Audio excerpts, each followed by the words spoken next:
Lenga ki school sing fagat hanaba tongan thorang kaya Manipur lengang na paikhatlabasu Imphal East ki Lamlai constituency da laiba school kharadi thorang asi yobagi mami tadri haiba yai school sing adugi class to phongka da changduna lairik tambada akiba pokpa kaya yauri school gi faklang kaiba paibada faklang sing nomba ningkhaira kadra haibagi akiba laiba yauri adubu phibamasi leiduna su oja singna yamna hai singna Mahiro Shingda Ningthina Lairik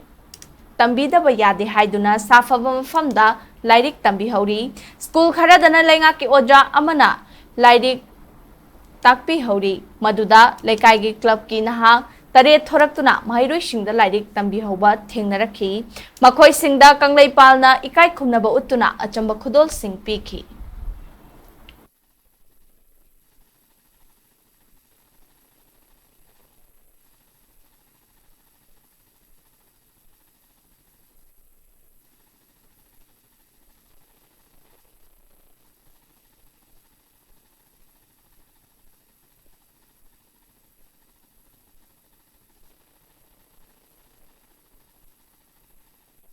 Ngasi Nongpok Herok Primary School hinge hai jisu lengak na hingan bibana teo. Edet school ama Central High School chalo ja. Ngasi hingi jisu lengak na hingan bana teba. Khul lekai me amduna torokan de hingja baneba. Angang jingjina mahi tambam sangsidagi sel leitaduna lairik tamhodragadi akhoi khul jigi tunglam chatse asuke matik ningba kainingai oirokadoini. Aduna laiba 2026 sa Sidagidi, Mahiro Yamnabagi Daitaza, responsibility Haitare, Amumam di Lugner Seva. Mahiro Yamnabagi, Togdangduna, Labiriba Club Ki Chilhousing, Development Committee Galamanjing, Merapavi, Imazing, Mayamna, Togdang Lobiro, Aduga Tapsana Masidada, Mapung Pava, Ozagi Tim Mamalina Nabado, Aduduna, Aina Angamatodang Luxeragave. 2010 ga 2011 ki budget sage school do hojik ningai ge dagi thrak ya leire karamba tikadar na saramino mase akoi